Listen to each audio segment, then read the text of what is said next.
I was making coffee when my phone buzzed. It was a video message from Mrs. Langford, our old neighbour. I hadn't heard from her in years. Just seeing her name on my screen unleashed memories I thought I'd buried. The message was brief. No, hello, no explanation, just one haunting line. I'm so sorry about your parents. I can't believe what I saw today. My stomach clenched. I tapped the video. It showed a church, one I knew, St. Albans, the same place they took me every Christmas Eve when I was small. The camera panned slowly to two people at the podium. My parents, my mother, in black lace and pearls, dabbing fake tears. My father, rigid, voice shaking as he read from a paper. Behind them, a casket, and beside it, my photograph, framed, surrounded by flowers. I couldn't move. No. Then his voice, my father's, filled the room. She was always a troubled girl, but we loved her. We did everything we could. My eyes stung. My heart pounded. He was reading a eulogy, my obituary, though she left this world far too young. We pray her soul finally finds peace. But I wasn't dead. I was in my apartment, alive, breathing, shaking. This wasn't real. I scrubbed through the video. Again. Their faces didn't flinch. Their voices held no grief. Just calm. Composed. Rehearsed. I gripped the kitchen counter, hands trembling uncontrollably. What the hell is going on? I whispered. Why were they doing this? I hadn't spoken to them in years. Not since they cut me off. Disowned me. Like I was a blemish they needed to erase. But this, a funeral? Declaring me dead? The more I watched, the colder the room became. My mother spoke of how tragic my accident was. But there was no accident. My father talked about my final years spent in isolation. But I was working, living, surviving. They knew that. They had to. So why? Why were they doing this? I sank into a chair slowly, phone still playing.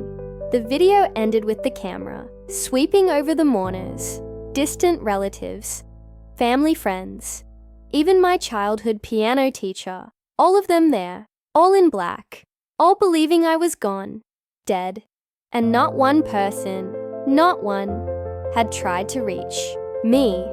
I replayed the video just to be sure, to make sure I wasn't imagining it. But the truth was undeniable. They didn't just erase me, they buried me, alive. And in that moment, one thing became painfully clear. This wasn't some horrible mistake. It was a decision. It hadn't always been like this. There was a time I believed family meant protection. Loyalty, love, that illusion, shattered 3 years ago. The day I was thrown out of my own life, discarded like garbage. The truth. It wasn't me who stole the money. It was Elena, my younger sister, the golden child, the flawless one. She embezzled nearly $80,000 from our family's business, chasing a life she couldn't afford, wild, addicted to the rush. When the books burned and the numbers didn't lie, they needed someone to blame, and I was easy. I was perfect.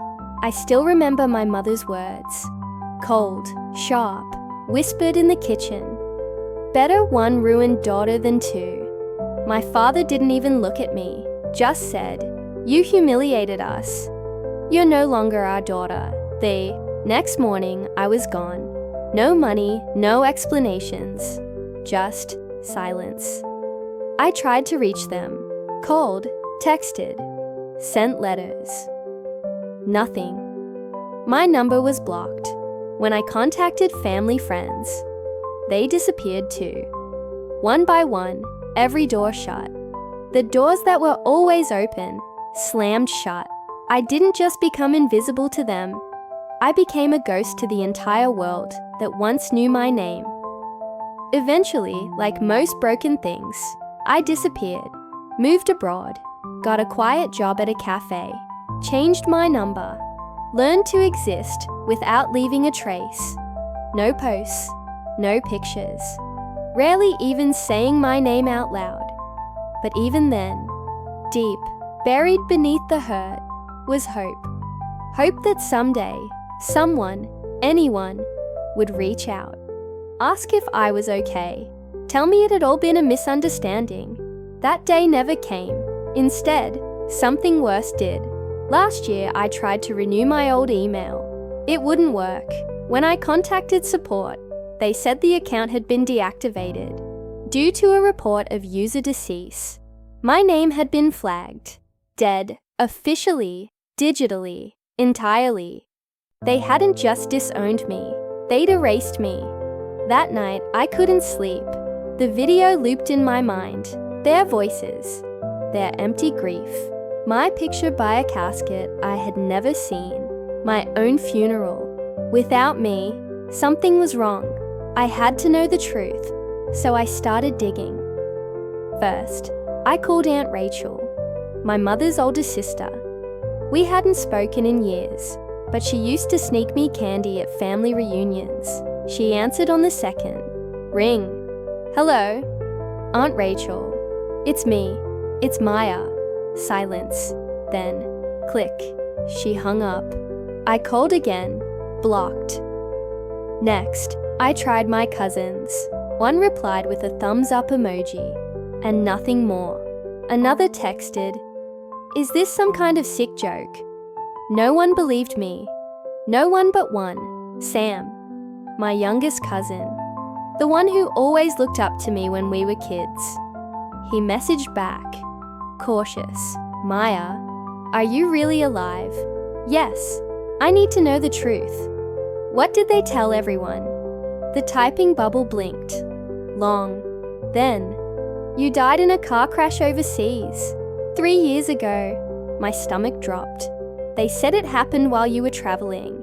Said it was too late to bring you home. Cremation. Closed casket. I nearly dropped my phone. There had never been a car crash. I'd never even owned a car while abroad. Something inside me cracked. I pulled out every record I had. Passport stamps, rental agreements, immigration forms, evidence. I had never been in an accident.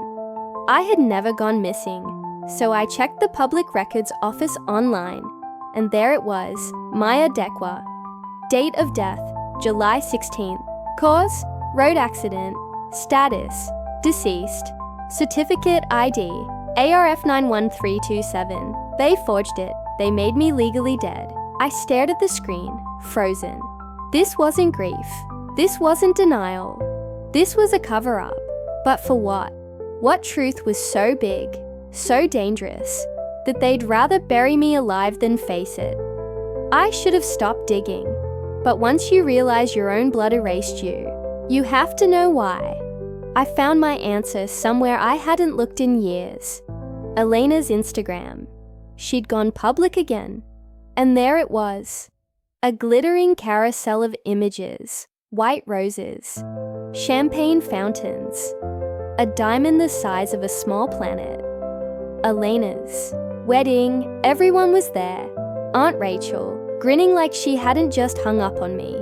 My cousins, glasses raised, even great Uncle Theo, who never showed up for anything. But not me. Not a single mention. Not one photo. Not even a caption like, "Maya would have loved this." I didn't exist. I was gone, erased, until I looked closer. In one photo during the reception, a toast was happening. Elena's husband stood tall, smiling. And next to him, my father. Wine glass in hand, speaking into a microphone. And just like that, there it was, the switch. Not just forgotten, replaced. A chill ran down my spine. I opened the family business registry, just to be sure. A few clicks, and my blood ran cold. The trust fund. The one my grandparents had left. For me, for college, for a future, for a life. Gone. transferred to Elena 6 months after my death, legally, quietly. She didn't mourn me, she cashed in on me. I stared at her glowing face on the screen, white dress sparkling under the sun, and that's when it hit me. Eleanor didn't just take my place. She erased me enough. If they wanted me dead, they were about to learn just how alive I really was. The next morning, I walked into a law office, documents in hand, a fire roaring in my chest, passport stamps, employment contracts, tax filings, lease agreements, flight records, proof, unshakable, unforgivable. The young attorney across the desk blinked in disbelief. You're challenging your own death? I slid the forged death certificate across the table. I'm not dead, but I plan to haunt them. He paused, nodded.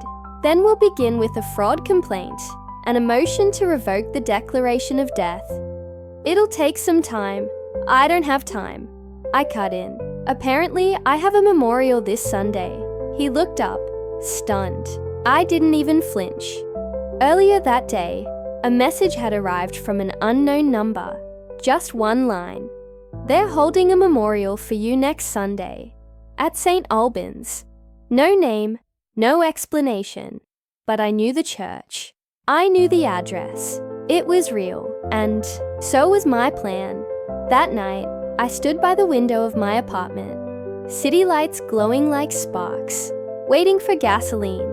They dressed me in lies. They buried me in silence, pretended I'd never existed.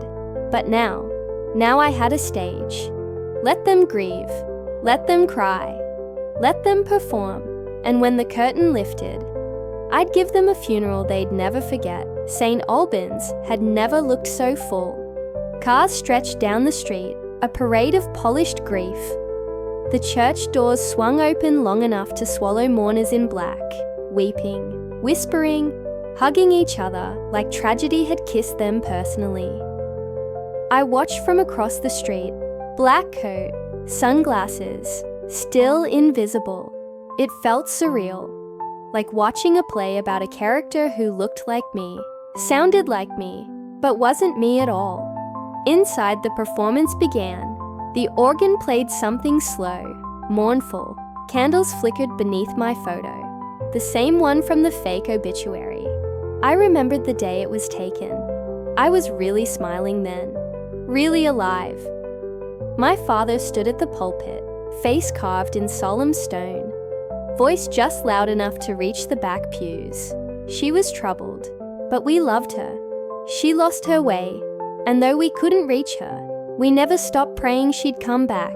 My mother sat in the front row, dabbing her tears with lace-trimmed tissues, like she'd rehearsed them. Every sob, delicate, perfect, and Elena, standing beside her, clutching her pearls like they were holding her together. My sister Maya was complicated, but she was mine.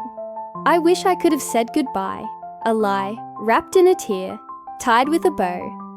I stepped closer to the church door, close enough to hear, close enough to feel it.